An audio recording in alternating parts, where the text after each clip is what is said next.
must be annoying for us to keep pointing out something that you cannot translate with your physical senses.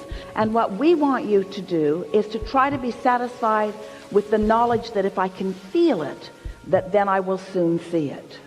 You've just got to find some way of soothing yourself, that since I can feel it, therefore it must be.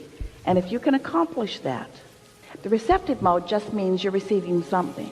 So you could be in the receptive mode of what your vortex is offering up, or what vulnerability offers. In other words, you're always in the receptive mode. So if you just start there by acknowledging that whatever is occurring to you, whatever thoughts are coming to you, whatever manifestations are happening, they are happening in direct relationship with whatever receptive mode you're in. An easier way of hearing it is whatever mood you're in. So that's elementary, isn't it? In other words, you understand that. You all do, don't you? You understand that. So now let's add another factor to that, and let's call that factor momentum. And let's talk about why momentum happens. Momentum happens because you give your attention to something. You give your attention to something, and then something manifests, and then you give your attention to something and something manifests, and you give your attention to something and something manifests. You have it so good because you're out here on the manifesting edge. You're out here on the edge where whatever you've got going on is showing itself to you moment by moment by moment by moment by moment. You have no excuse to be oblivious about what your vibrational countenance is, because the things that are manifesting around you are evidence of what it is. If you are aware of the way you feel, and you sort of kind of like that feeling, so you focus there, it will become more and more and more and more and more. You could take any thought of minor importance, and you could focus on it and bring it to a place of momentous importance, and it would manifest in this day. Every single one of you could do that with anything that is important to you. This is the power of the universe that you've got working with you. This is the power of the focus of source energy that you've got working with you. You have tools at your fingertips. You have the energy that creates worlds flowing through you, you see. You can be or do or have anything, but you've got to break it down in some way that you know that you are doing it. So we would suggest that you pick something, that is of some importance to you, and you decide that you're going to focus on it until you can show yourself in one day. You can show yourself how the momentum gathers around that subject in one day.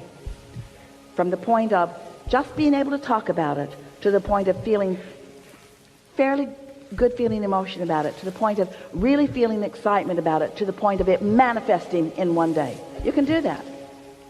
You can do that.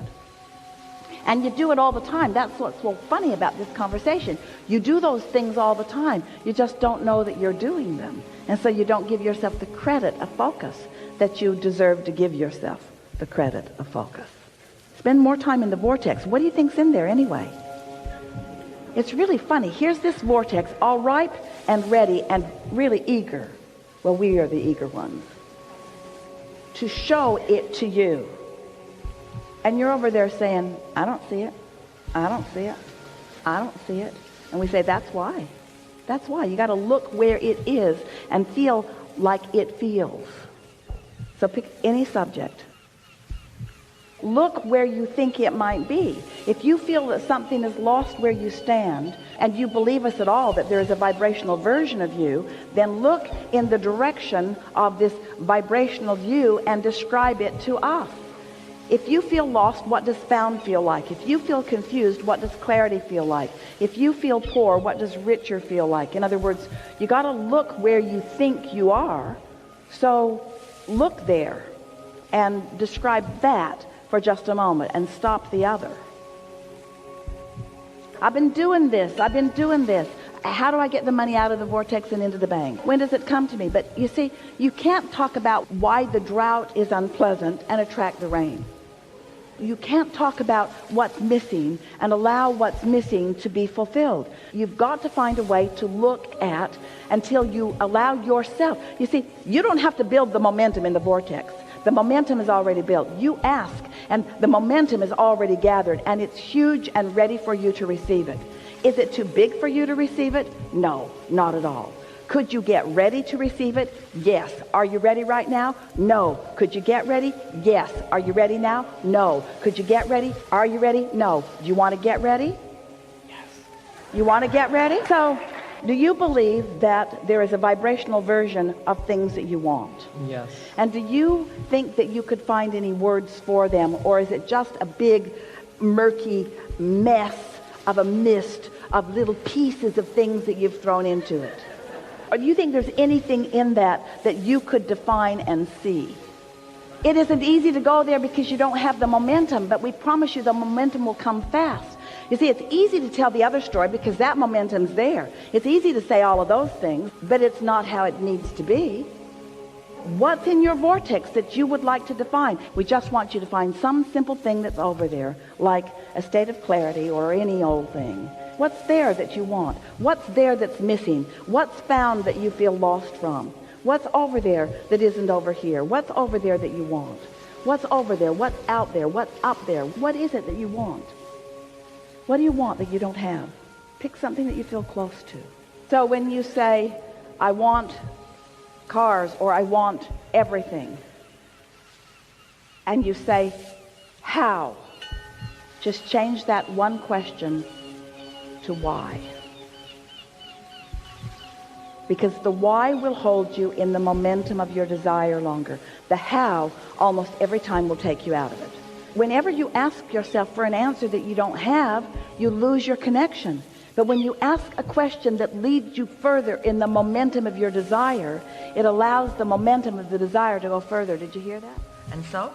So I got that dovetails with that a little bit, as in a question about interpretation. Because I'm always focused on pre-manifestation awareness, as in what I'm thinking, what I'm feeling, so what's gonna come back if I go through this route. But I'm also always interested in post-manifestation awareness. So, but it's nice when they jive, isn't it? Yeah. When you see something coming. Yeah. But sometimes something happens and you can interpret it as in a million ways. Like, I don't know, like I'm seeing a cat walking on the street and I think, oh shit, I must be alive because he's looking at me and winking at me or whatever.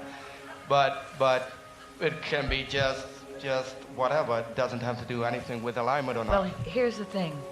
Everything that comes into your vicinity is part of your point of attraction. And we know what you're getting at. In other words, how much of this is a response of my deliberate offering of vibration?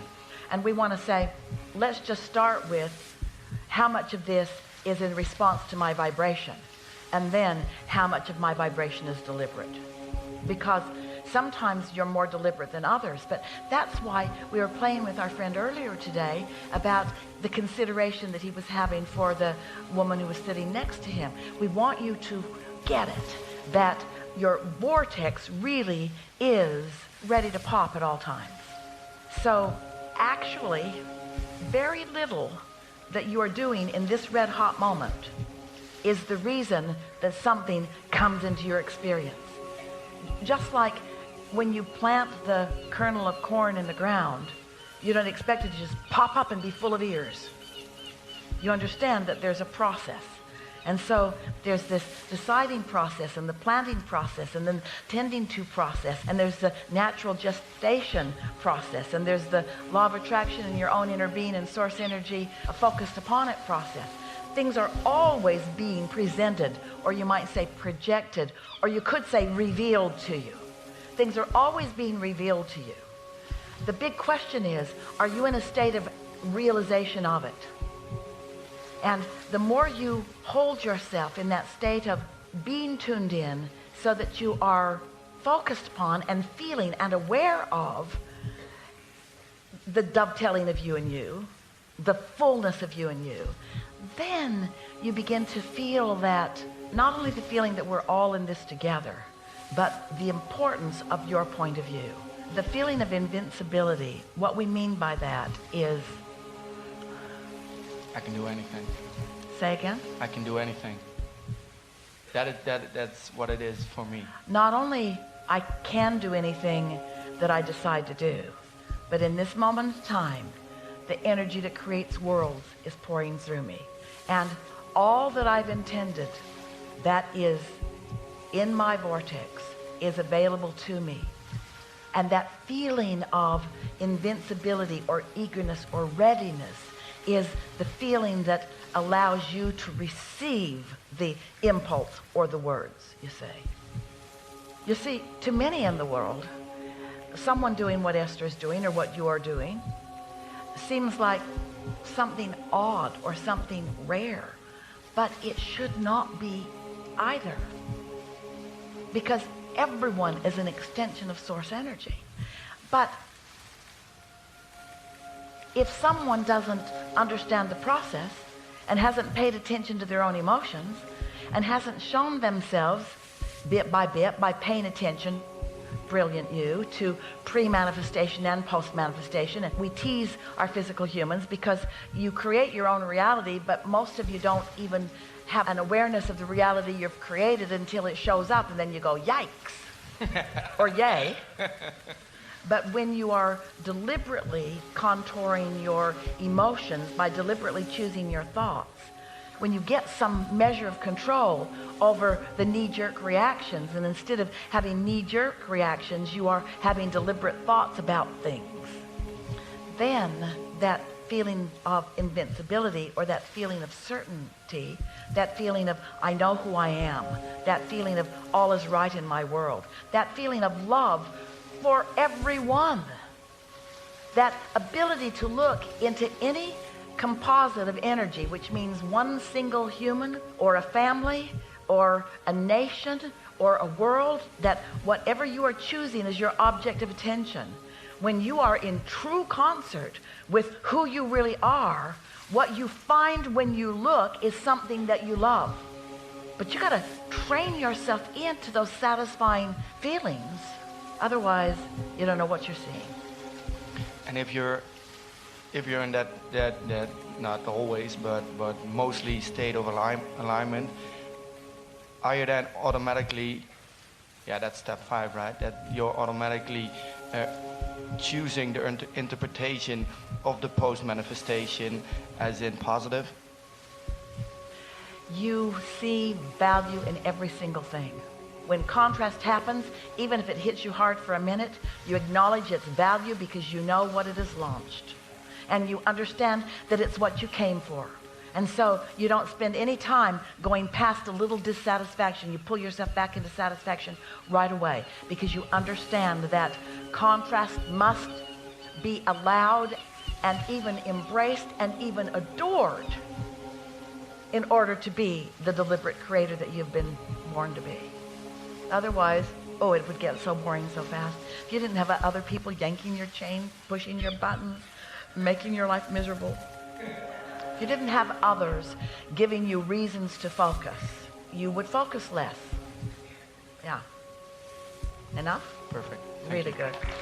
Really good.